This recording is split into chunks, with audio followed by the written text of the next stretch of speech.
Grazie dell'invito. È stato menzionato prima l'immagine della locandina e chiaramente della prima slide, è stata creata con Copilot e dopo vedremo perché ho insistito tanto per creare la figura in nero e mettergli sulla spalla, insomma, la seconda figura simpatica verde. Esiste un cameleon, è un cameleonte, dopo vedremo perché. Allora, la struttura che ci aspetta, ovviamente faremo una breve contestualizzazione, introdurremo gli avanguardisti nella moda viennese contemporanea, ovviamente non tutti, ho scelto 3 stilisti, 2 donne, 1 uomo, 3 marchi, ho escluso i 2 concept store molto importanti perché riuniscono soprattutto marchi internazionali e non presentano o quasi design locali viennesi. Dopo questa prima introduzione, così vedrete anche un po' della moda viennese dell'avanguardia, passeremo invece alla parte per cui chiaramente sono più vocata, ovvero l'analisi sia testuale che linguistica. Perciò chiaramente vedremo le strategie testuali che riguardano l'organizzazione dei concetti delle informazioni nei testi e nell'insieme di questi testi. Poi vedremo chiaramente aspetti lessicali e per ultimo la trascrittività multimodale, perciò strategie multimodali. Vedremo. La contestualizzazione. I 3 marchi scelti sono della stilista Karin Öbst il marchio Heiko, si scrive in modo diverso ma si pronuncia Heiko, è ovviamente giapponese. Poi abbiamo Susanne Bisowski e abbiamo Toni Woldrich con Eigensinnig Wien. Anticipo subito, ci soffermeremo per l'analisi soprattutto su quest'ultimo perché presenta i testi anche verbali, non solo visivi, più ricchi. Tutti e 3 hanno chiaramente tratti in comune: moda dell'avanguardia, carattere sperimentale, lontano da ciò che è convenzionale, lontano da trend mainstream, si ispirano a fonti molto eclettiche, culturali ma anche filosofiche, soprattutto Eigensinnig Wien, presentano manufatti unici, esclusivi, creati soprattutto poi venduti in un'atmosfera molto privata, particolare, eh, con relazione molto approfondita col cliente e sempre di altissima sartoria.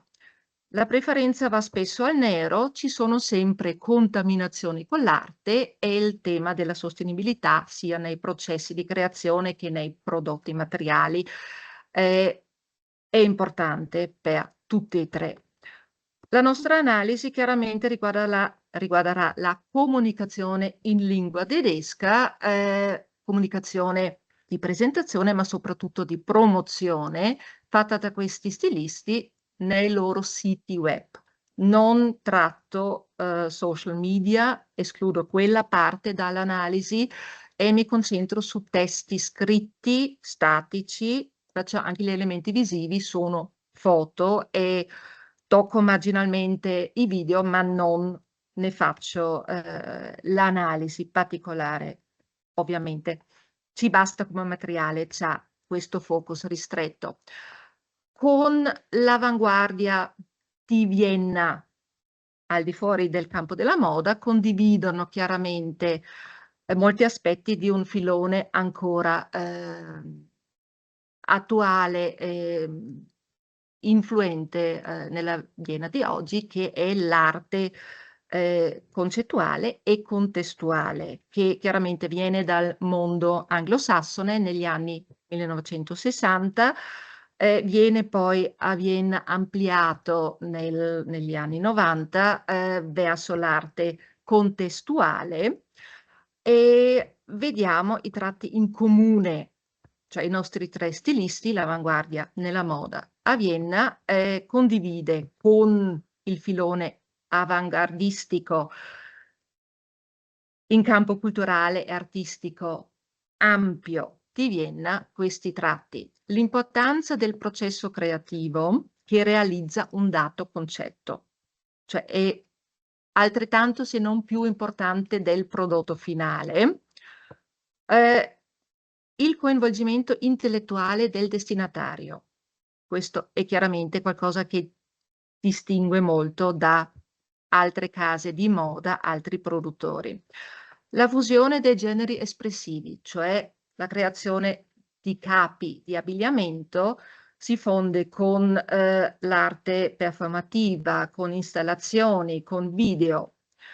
La rottura ovviamente con le convenzioni tradizionali dell'arte, e in questo soprattutto Eigens in Queen è molto legato all'influsso del dadaismo, e basti pensare poi all'uso che fa e anche la descrizione che fa dei ready-mades, che chiaramente sono stati introdotti come concetto da Marcel Duchamp, e che prevedono che l'artista innalzi un oggetto di uso quotidiano a opera d'arte. E anche Eigens in Queen accenna proprio a questo aspetto della propria arte. Sono importanti anche fattori di produzione e ricezione che riguardano spazi espositivi, backstage, aspetti economici, influssi che derivano da dibattiti culturali o politici, oppure anche dai criteri di valutazione, di interpretazione in vigore in quella società. Abbiamo una breve sinossi dei tratti che accomunano e differenziano i nostri tre stilisti. Vediamo che Eigens in Queen è quello dal profilo più completo e più particolare. È l'unico che fa moda per tutti e due i generi, anzi per tutti i generi, che fa l'analisi attiva degli aspetti di avanguardia. Cosa significa? Infatti dedica una sezione intera, sezione blog, all'approfondimento degli aspetti culturali e fondanti e anche filosofici dell'avanguardia. Vediamo. Vediamo adesso alcuni esempi, si tratta sempre di screenshot per quanto riguarda i capi di moda che caratterizzano i nostri tre stilisti.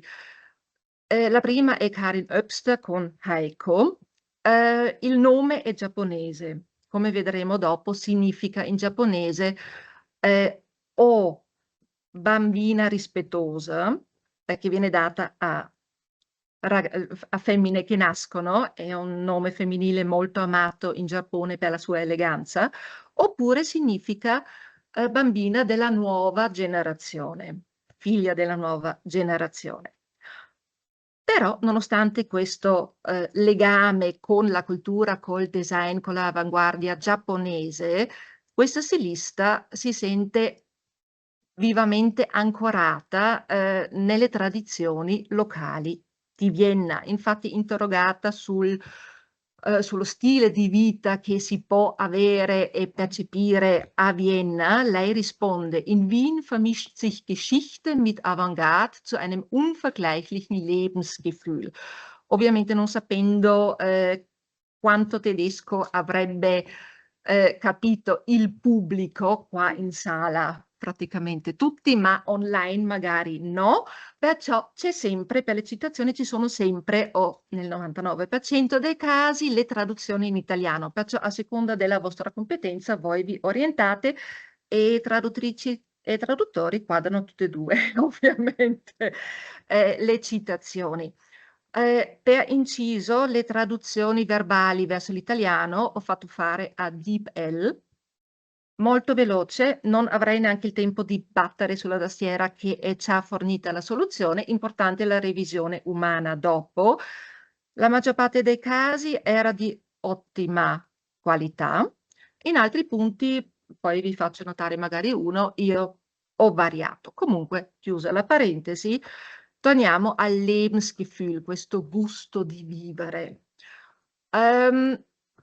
Importante questo connubio della storia locale è quello che su questo fondamento può nascere di nuovo. E questo connubio si vede ovviamente in modo simbolico, emblematico, anche nel suo negozio e atelier, che si trova, adesso lo vediamo subito, si trova in un bel palazzo storico, dove a suo tempo abitava l'educatrice dell'imperatrice Maria Theresia e dove dal 1958 per circa 10 anni aveva sede il primo cabaret letterario del gruppo avanguardistico, ovviamente della letteratura, intorno alla Wiener Gruppe. E questo contrasto tra la storia e il nuovo, che si vede chiaramente anche esteticamente tra l'entrata minimalista del negozio e la facciata barocca, questo contrasto, che può sfociare nel paradosso o in un ossimoron, è caratterizzante per l'avanguardia dei nostri stilisti e vedremo dopo altri esempi. Infatti il contrasto viene già presentato in modo programmatico nella descrizione che troviamo verbalmente in un testo molto breve, con funzione introduttiva, subito sotto il banner nella home page della nostra Öbster. Infatti parla di un universo minimalista e opulento, perciò abbiamo la prima opposizione e abbiamo il richiamo all'arte, infatti si tratta di Mode con pretese artistiche, Mode mit künstlerischem Anspruch.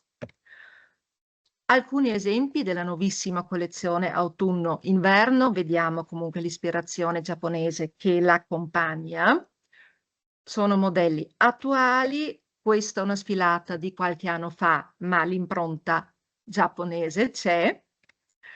Passiamo alla seconda stilista, la Pisowski, Susanne Pisowski. Lei, come statement iniziale sulla sua homepage, sempre in un testo breve, e queste due stiliste offrono testi verbali minimali, molte foto, molti video, ma poco testo verbale, perciò per l'analisi vera e propria testuale e linguistica, ovviamente mi sono buttata su Eigensinnig Wien, perché là è un universo molto ricco. Allora, la Bisowski inizia con Haute Couture ist Paris, Wiener Chic, das ist Wien. C'è la dicotomia tra moda dell'avanguardia e alta moda. Con l'alta moda l'unico punto di contatto dal punto di vista degli avanguardisti è la perfezione, la altissima qualità sartoriale. La differenza fondamentale è che l'alta moda, di cui è chiaramente il fulcro Parigi, rimane entro i canoni, tra virgolette, tradizionali. Diventa tutto alla fine mainstream, per pochi, ma comunque mainstream. Dall'altra parte, gli avanguardisti, e non solo di Vienna, si intendono al di fuori di tutti questi schemi, perciò non rischiano di diventare mainstream nella loro ottica. Importante di nuovo il connubio. La Pisowski trae ispirazione dalle tradizioni locali, usa materiali, stoffe che trova a Vienna, che hanno magari 20-30 anni, che ha scovato in qualche cortile interno e li trasforma, li plasma per arrivare a creazioni che chiaramente con le tradizioni hanno poi poco a che fare. Per inciso, in questo video che breve video di 4 minuti e 45 è stato prodotto e trasmesso dalla Deutsche Welle, cioè l'emittente internazionale della Germania, dedicato proprio al tema La tradizione incontra l'avanguardia, moda di Susanne Pisowski. E lei, e queste sono le sue creazioni.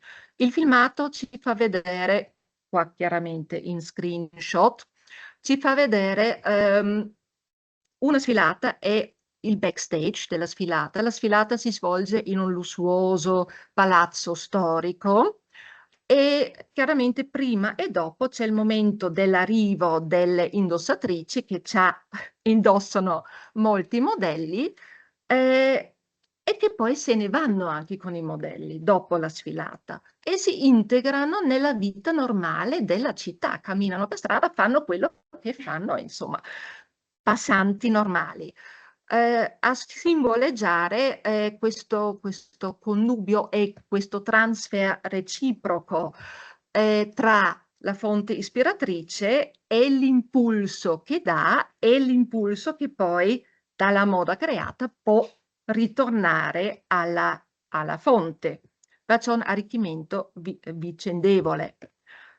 Alcuni scatti, ovviamente una contaminazione con l'arte e l'installazione della Pisowski con modelli suoi che qui sembrano statici, poi invece nel filmato si vede che si muovono tipo un presepe meccanico, faccio qualche gesto si vede. E arriviamo ovviamente al terzo stilista. Hier schwenke ich gleich zum Deutschen über, nur kurz. Eigensinnig ist ja nicht nur ein Eigenname, ist nicht nur ein Name, so wie Heiko oder Bisowski, sondern hat eine Bedeutung, existiert als Vokabel. Das ist ein Adjektiv. Wissen Sie, was eigensinnig bedeutet? Bitte.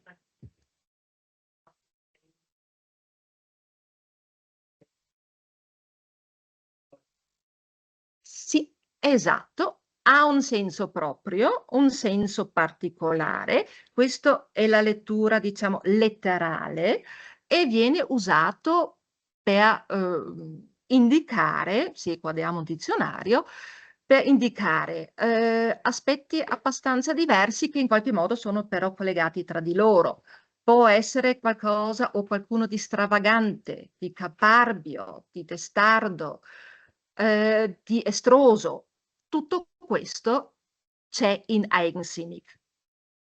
E il nostro stilista prende tutti questi tratti semantici e arricchisce aspetto cui ha accennato proprio lei, che è identitario per questo stilista, cioè qualcosa e qualcuno che ha una visione propria che dà un senso alle cose, il suo senso, e segue questo senso in modo tenace, caparbio.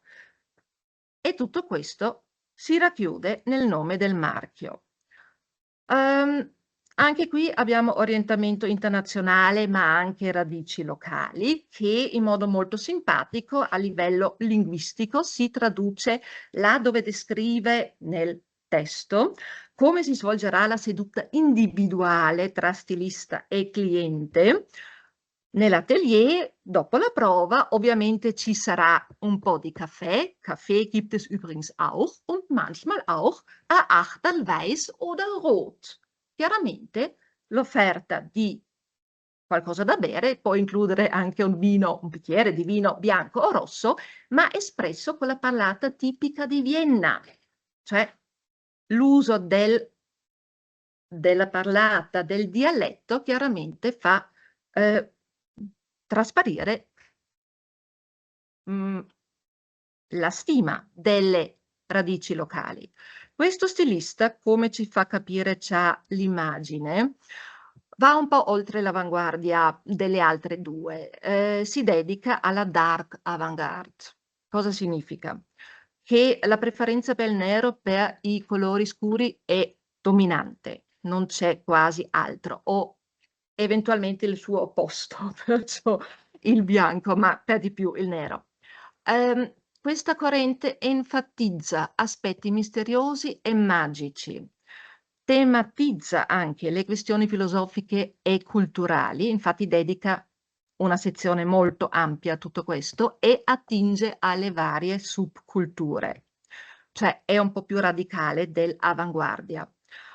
Ok, arriviamo adesso all'analisi dei testi online. Cominciamo con cominciamo con le strategie testuali che riguardano appunto l'organizzazione dei concetti e delle informazioni all'interno del testo e dei testi.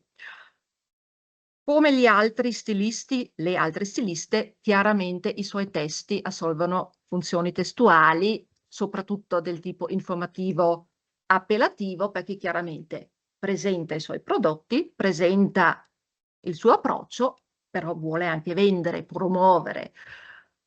Chiaramente assolve anche la funzione estetica, è chiaro. Abbiamo a che fare con creazioni che sconfinano nell'arte.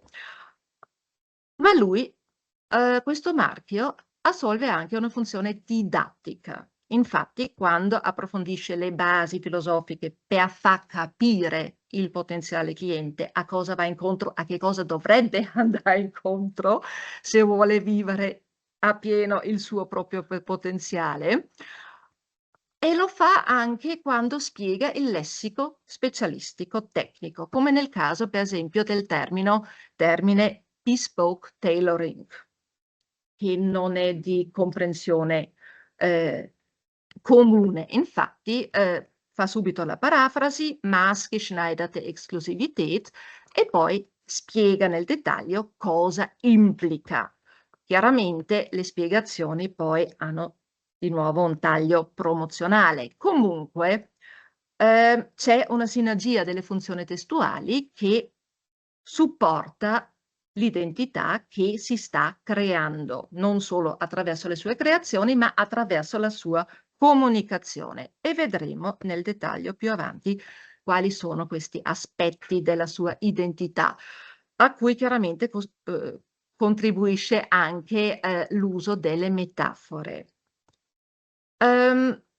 Chiaramente troviamo anche in questo attore, in questo stilista, attore come attore sociale, metafore diffuse in tutta la lingua di moda dell'area di lingua tedesca. Per esempio, quella più diffusa, secondo uno studio di Anne Sucher del 2015, è proprio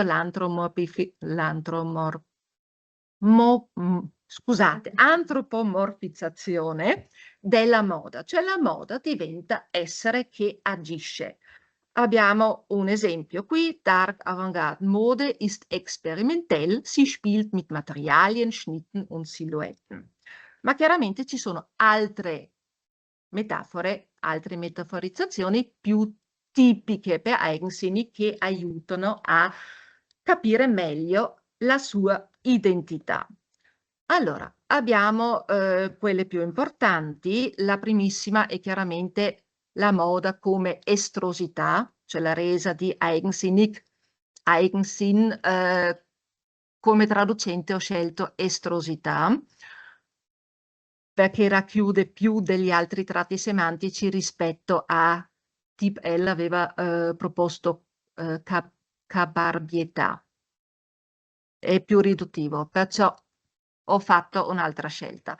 È una metafora cornice perché in pratica si trova in tutta la sua comunicazione, ne è pilastro e la racchiude in pratica come in una cornice.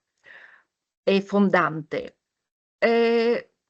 Vicinissimo collegato è la metafora del nero, che è un paradosso, come un camaleonte senza colori, e vedremo questa metafora complessa nel dettaglio più avanti.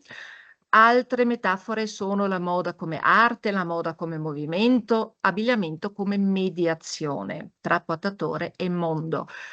E non solo mondo esterno, ma mondo anche interiore del portatore stesso. Se per altri stilisti la stoffa crea sulla pelle una sensazione tattile, di morbido, fluido, quello che vogliamo, per Eigensinnig Wien la sensazione tattile diventa di percepire il proprio io. Vediamo che alcune metafore proprio quelle concettuali basate su esperienze sensoriali, come moda, come movimento, sono condivise con tanti altri attori del campo della moda, anche con le altre due stiliste, ma ognuno dà una declinazione particolare. Infatti, in Eigensinnig Wien, moda come movimento viene trasposto come processo, trasformazione, deviazione, viaggio, percorso, flusso. Importante che per l'analisi delle metafore, anche solo per individuare, per capire che si tratta di una metafora, ci siamo basati chiaramente sulle espressioni concrete nei testi e poi a ritroso abbiamo ricostruito il percorso che la costruzione metaforica aveva fatto. Per risalire ai concetti che stanno alla base. Altro fatto importante è che Eigensinnig Wien, che troviamo nella sigla per comodità ESV, offre anafore metaforiche. Significa che una stessa metafora nei vari testi, nell'ipatesto, si ripetono, ma anche si concatenano tra di loro, facendo agglomerati diversi, che però vengono riproposte più volte, cioè si riprendono. E questo è importante perché da una parte genera chiaramente coerenza tra le varie parti del testo, dei testi, dall'altra parte aiuta a strutturare il proprio discorso che è complesso. Eigensinnig Wien è molto complesso, a strutturarlo sul piano cognitivo. Altro aspetto importante che non riguarda solo le metafore di Eigensinnig Wien, ma tutte le metafore, possono assolvere benissimo una funzione argomentativa, perché seguono in pratica le stesse procedure dell'atto argomentativo, dell'argomentare. E queste regole conclusive sono già insite nelle metafore stesse, per questo funziona appunto come mezzo argomentativo. Qui abbiamo un esempio di questo nostro ricostruire a ritroso le metafore.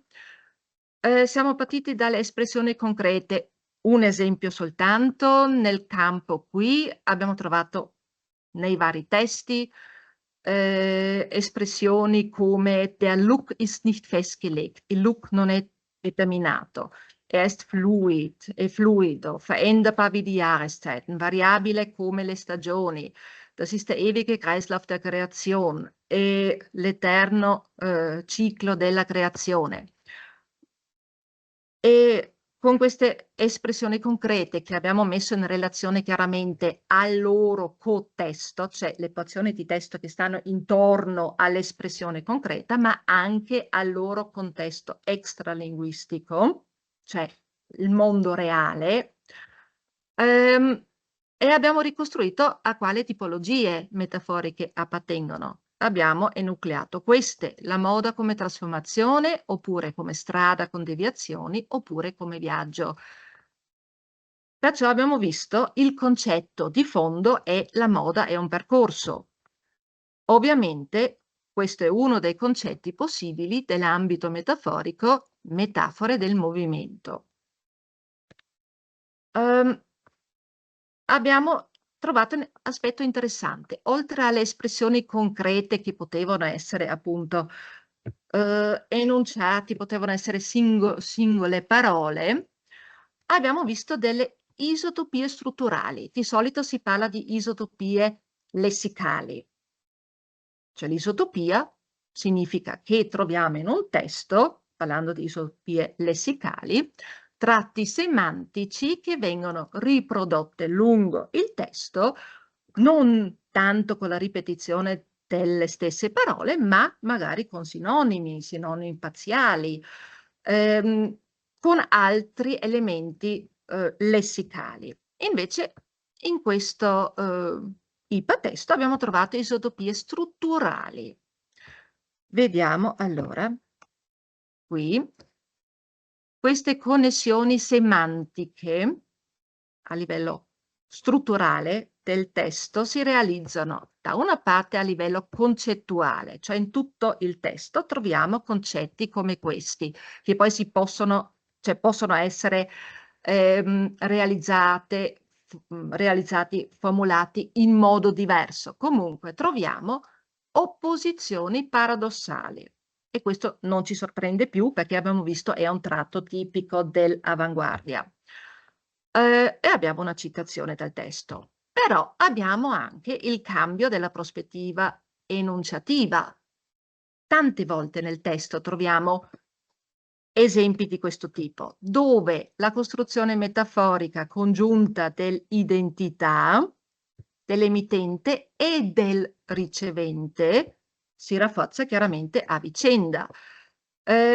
Due enunciati che fanno vedere questo cambio della prospettiva. Nella prima frase, infatti, leggiamo wir laden Sie ein, Teil unserer modischen Reise zu werden. Perciò è ancora la prospettiva dell'emittente. Unserer modischen Reise, perciò restiamo nel campo dell'emittente, di cui poi il ricevente dovrebbe diventare parte. Il secondo esempio invece, lassen Sie uns gemeinsam auf eine kleine Reise zu Ihrem ganz persönlichen Outfit in Übergröße gehen. Perciò il noi è già inclusivo e l'obiettivo, la destinazione finale è nel campo del ricevente. Però queste isotopie strutturali vediamo anche a livello sintattico, per esempio nello scambio dei ruoli semantici, cioè chi all'interno di una frase può svolgere un'azione, subire l'azione, essere il beneficiario, il destinatario e via dicendo. In questo caso wir reflektieren darüber, was er mit dem der Designeranzug, was er mit dem Mann macht und gehen auf Situationen ein, in denen der Designeranzug ein gern gesehener Begleiter ist. Di solito è l'uomo che fa qualcosa con l'abito che indossa, invece qua è proprio l'inverso e diventa anche un compagno gradito, proprio per questa sua capacità di tirare fuori il meglio o comunque quello che c'è in noi. Esempio di metafora complessa. Arriviamo a quello cui abbiamo accennato prima. Schwarz ist ein Paradoxon, ein Chameleon ohne Farbe. E ci ricolleghiamo all'immagine iniziale, al cameleonte verde sulla figura nera. Allora, nel sentire comune il colore nero è un colore, ma è sbagliato. Per la scienza, la fisica, l'ottica non è un colore.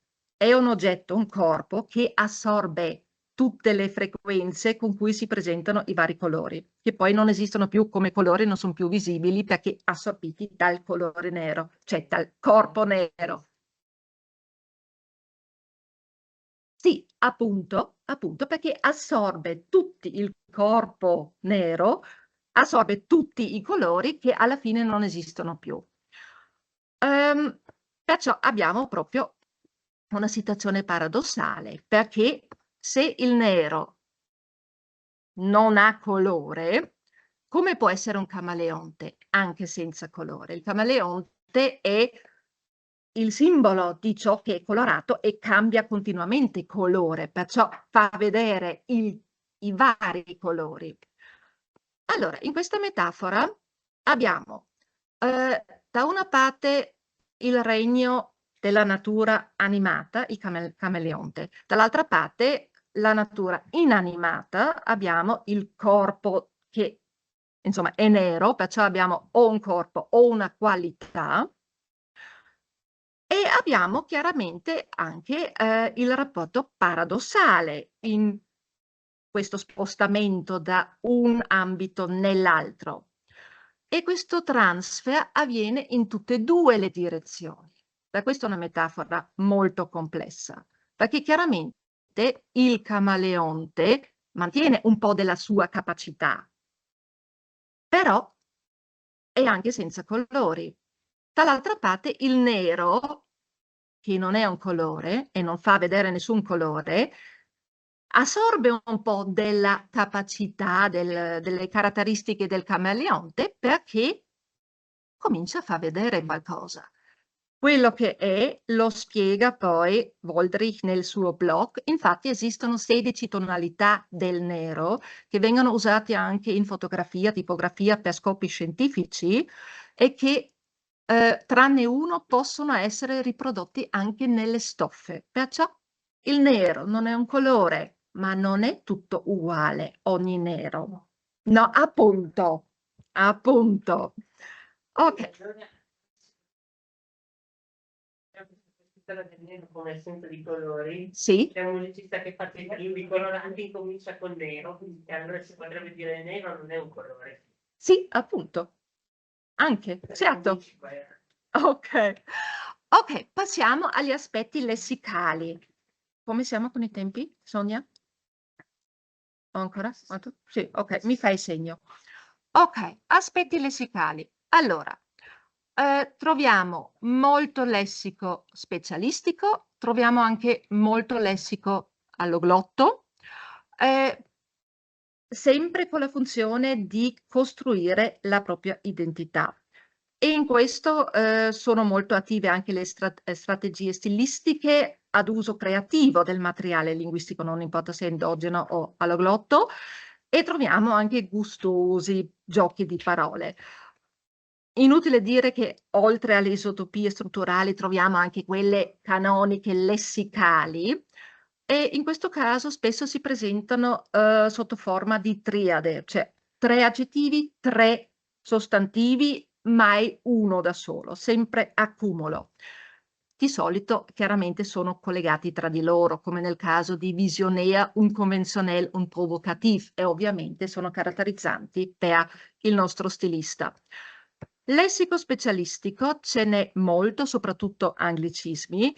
Se seguiamo la classificazione di Rölke, troviamo chiaramente lessico intrasettoriale che appartiene esclusivamente al campo della moda come high fashion, che chiaramente aiuta la funzione identitaria. Poi troviamo molto lessico intersettoriale che è meno rilevante per la costruzione identitaria perché viene condiviso tra tutti gli attori del campo della moda con altri campi, come l'esempio di label di moda, ma anche nel marketing, nell'industria musicale, nell'informatica.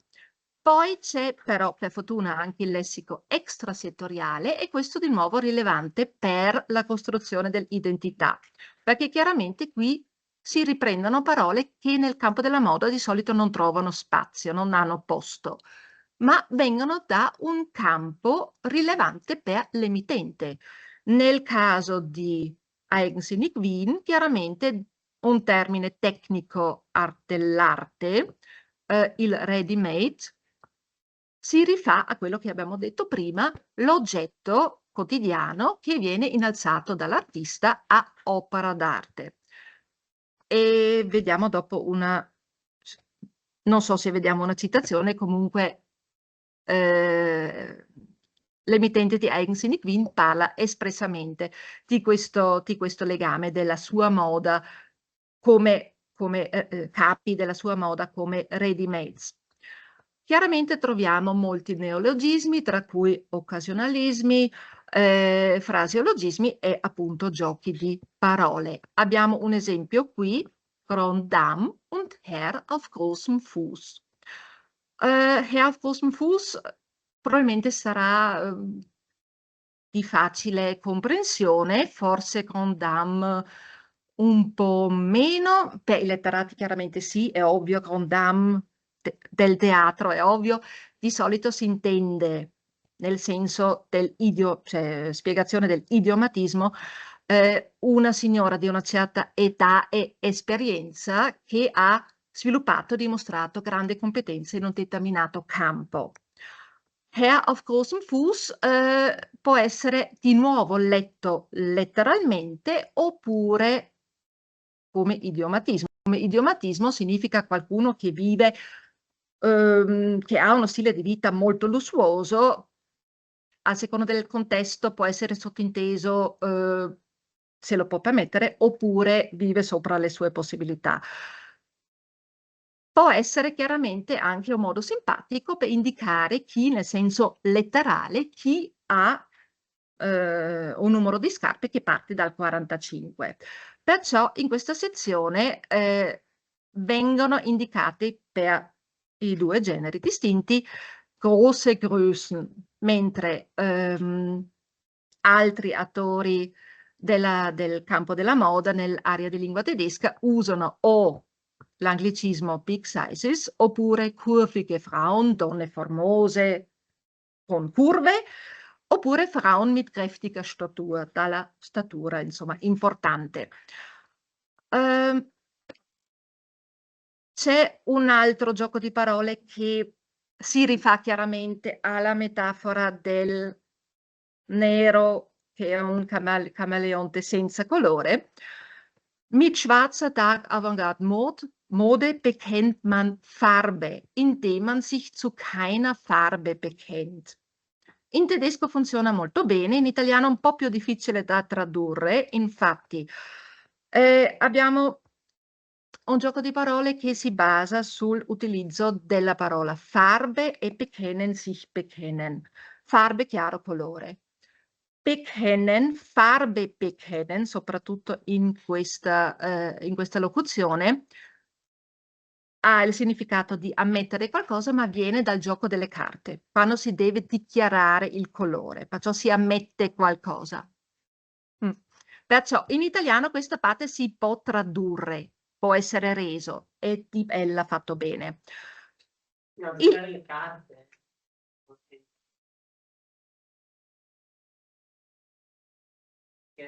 Dichiarare, sì. Sì, un'espressione tecnica del gioco delle carte. Il secondo, sich zu einer Farbe oder keiner Farbe bekennen, significa invece esprimere il proprio credo, cioè esprimere la propria appartenenza a qualcosa. Dire che ci si trova d'accordo con questo, si schiera dalla sua parte, si è da questa parte.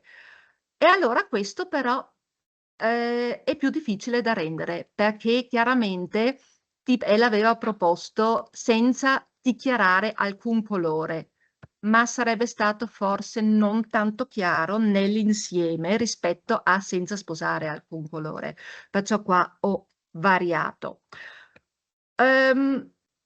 Abbiamo chiaramente ci ha accennato ai forestierismi che ci sono in gran quantità, soprattutto anglicismi, anche qualche gallicismo, un italianismo.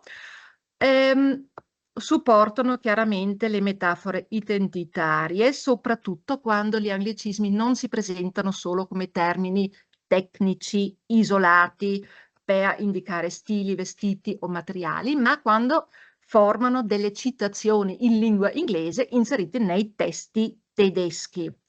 Ovviamente citazioni delle fonti ispiratrici o americane o giapponesi della sua avanguardia. Adesso non ho copiato un esempio, perché chiaramente bisognerebbe far vedere adesso un testo intero con inserito il passo.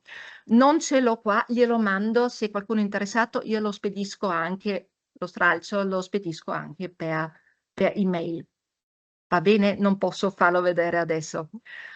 I gallicismi ricorrono soprattutto come termini tecnici, per esempio Petitkleidung o Petitgrößen per indicare taglie piccole. Abbiamo molti forestierismi, soprattutto polirematici, per indicare il negozio, e questo chiaramente è tipico non solo per Eigensinnig Wien, anche se Eigensinnig Wien a questa tendenza aggiunge il fatto che sottolinea sempre la nota creativa, come per esempio nel caso di boutique, che di per sé indica un negozio di moda o di monili. Eigensinnig Wien specifica che si tratta di una avant-garde boutique.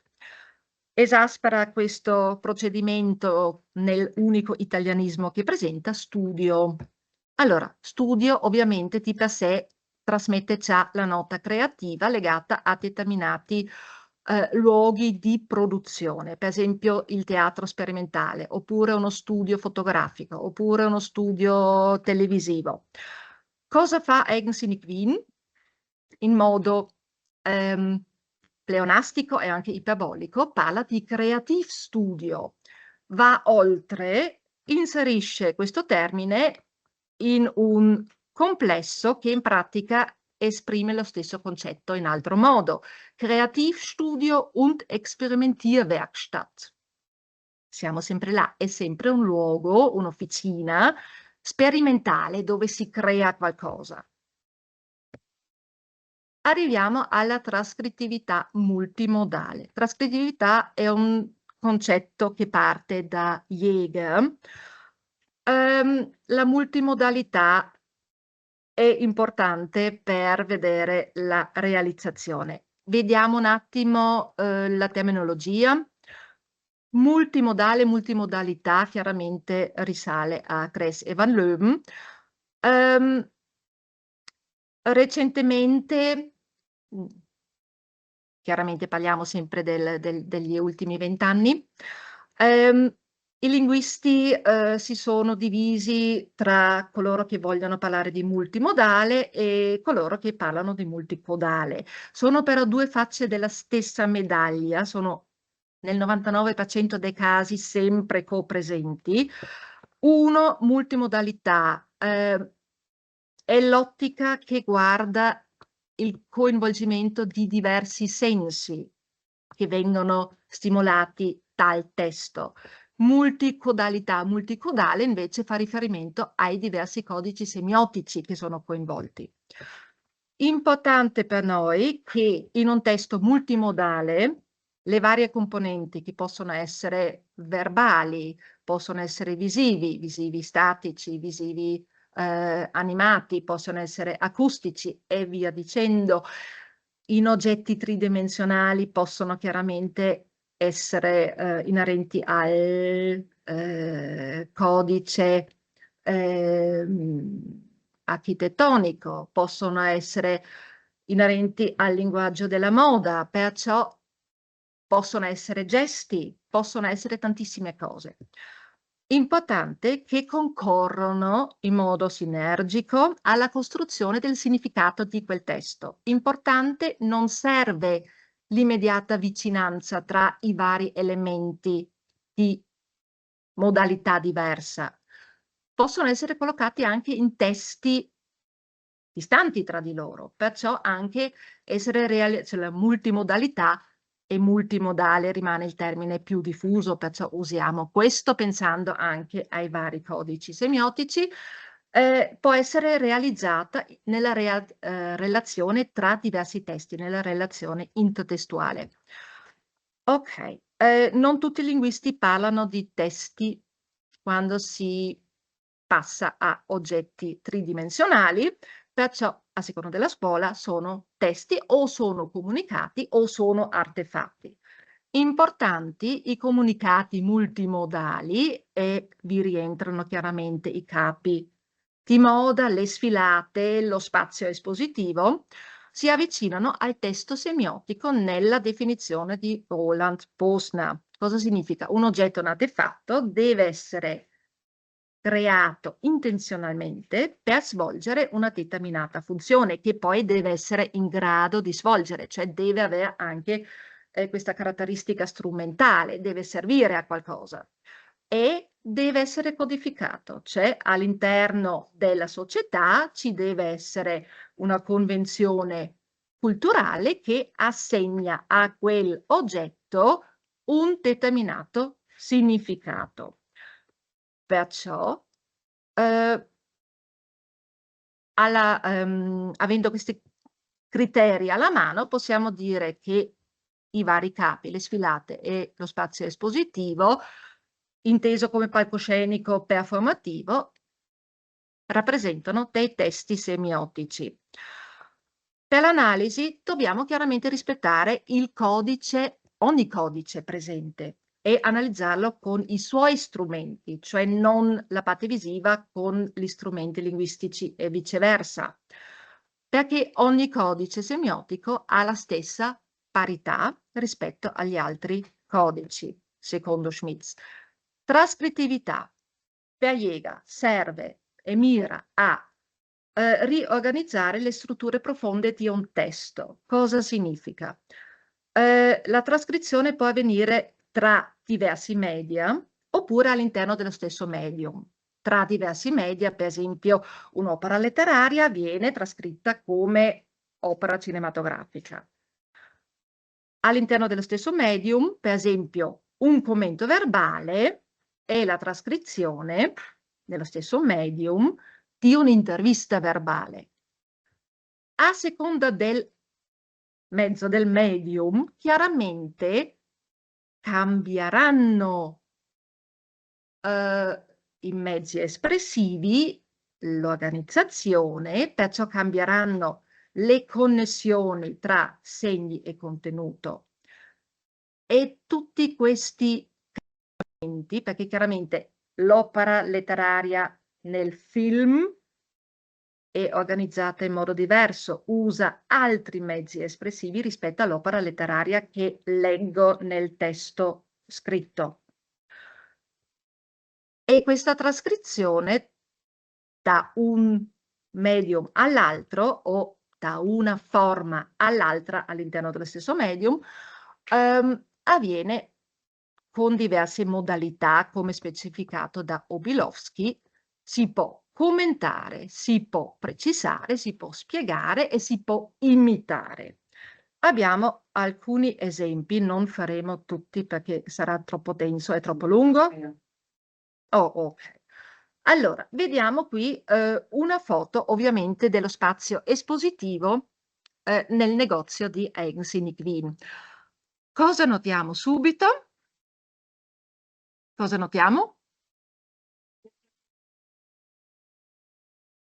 In un luogo di culto, sì, perché ha questa impressione? Sembra essere o in una sinagoga o in una moschea o in una chiesa. È un palazzo storico non di culto, ma comunque la volta è altissima. Nei testi verbali viene specificato che è alto diversi metri. Ok, poi c'è appunto la volta, non è solo alto, è proprio il soffitto anche a volta. E ok, poi la prospettiva vediamo che tutte le linee di fuga vanno verso un punto focale nell'alto, però c'è un altro punto focale che è al centro dell'immagine. Cosa vediamo qui? Un affresco? E vediamo allora quello che sembrano degli affreschi. Vediamo un affresco, questo è un affresco. Davanti ci sono accessori di moda, sulle pareti sempre appese dal soffitto pendono i vari capi, perciò non è Stangenware, appunto, lontano dal mainstream, non si può prendere dalle grucce, dal espositore canonico, no. Sembra l'uomo che sta al centro, no? Esatto, e sono contenta che c'è una voce anche da casa, grazie, benissimo. Sembra una figura umana che sta al centro, si vedono bene solo gli scarponi e poi la figura è evanescente. Infatti, altre parti del testo, in questo caso verbali, commentano quello che abbiamo visto. È un commento intermediale tra il medium verbale scritto e il medium visivo. E questo commento è reciproco, è l'immagine che commenta la parte verbale e viceversa. Perché seit 2012 steht Eigensinnig Wien für außergewöhnliche Designermode, die etwas mit der Person macht, die sie trägt, die dem bei Zeiten schlummernden Eigensinn Ausdruck verleiht, ihn auf eine magische Art und Weise sichtbar und spürbar macht.